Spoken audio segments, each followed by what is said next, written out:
And that for me was a pinnacle point in my life where I actually became more suicidal than I'd ever been after I came out, because I'd lost everything that Jess was. You know, this at the time was this ex-military, rugby playing, gay woman, this identity that I'd built up for 27 years. I'd lost that because I'd come out and I had to be Jax now, so I couldn't hide behind Jess anymore. But I also didn't know who Jax was.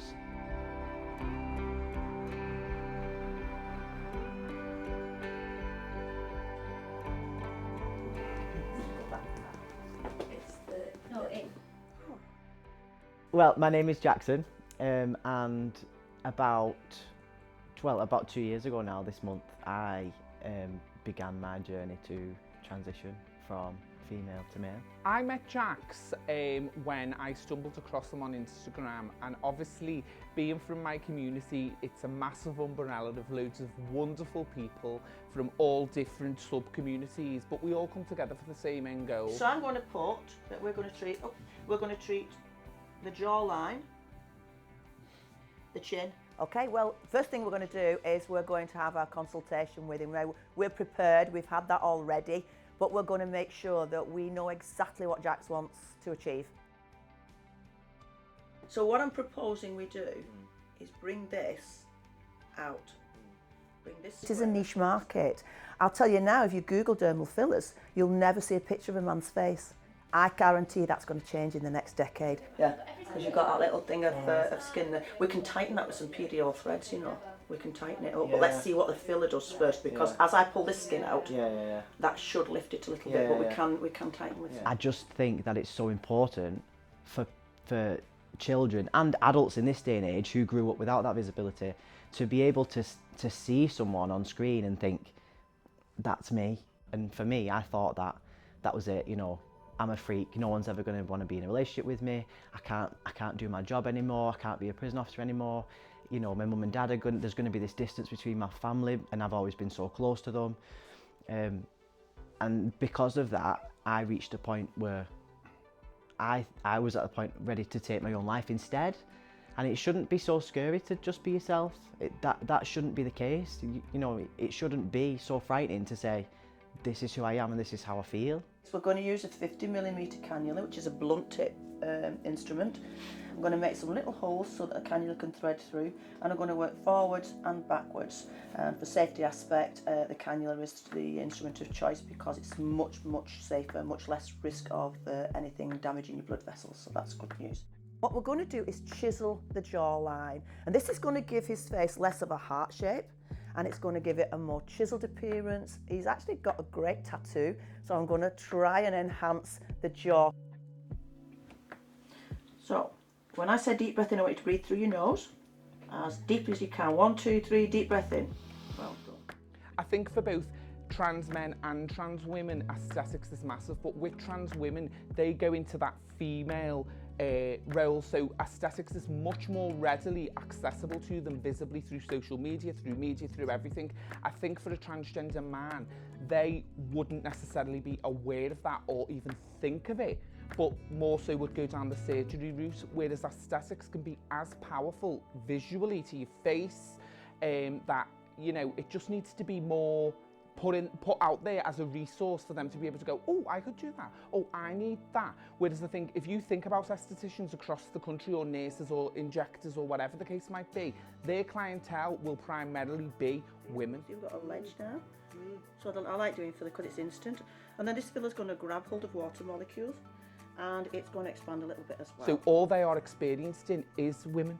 So men will go to them and come out looking not the same as they would want to, or not with the desired look. So I think that education surrounding the male face and the female face and the differences and the different ways of injecting needs to be more accessible to the person who is actually doing the injecting as well.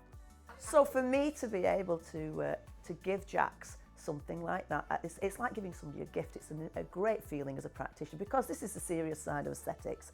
This is where I really wanted to come into aesthetics. This is why I really wanted to come into aesthetics, because we're changing people's lives. If lipology hadn't approached me, I'm not sure how long that would have took, or whether I would have had the courage to do that, because, you know, like I said, my doctor still has to seek guidance. So you don't expect industries that are not, you know, entirely medical, where they should have all that information.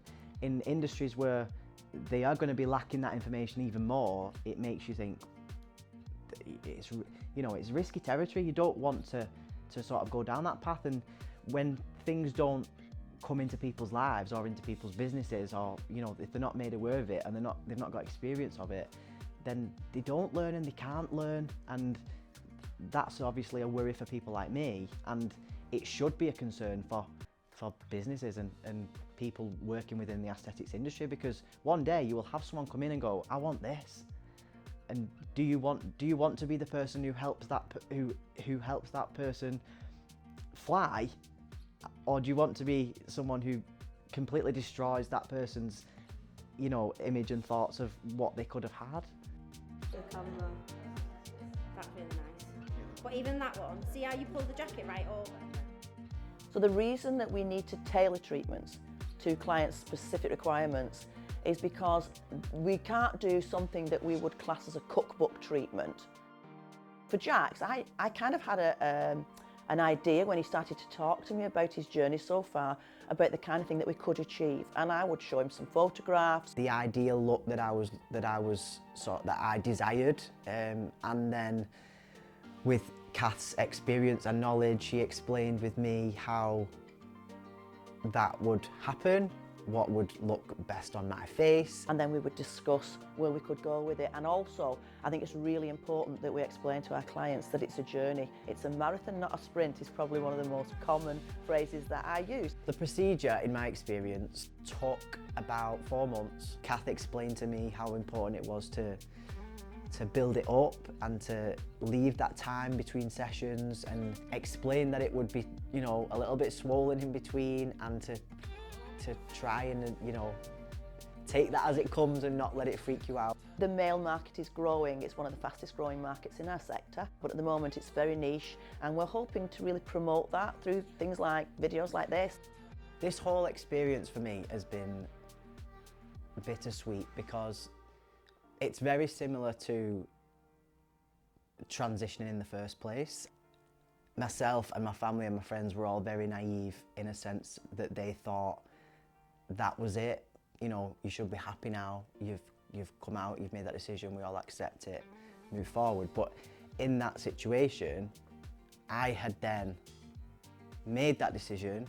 I had to then be Jax, but at the same time, in that moment, I lost everything that Jess was. I had to say goodbye to something that actually meant the world, because I wasn't happy inside, and because I never wanted to kill Jess, or, you know, I never wanted Jess to be seen as dead. I never wanted to rid of Jess's existence. I found it really emotional, because I wanted to bring Jess with me. I still want to bring Jess with me. I just couldn't have her be the image anymore. It's been a little bit like transitioning, but just Jess's jaw to Jax's jaw.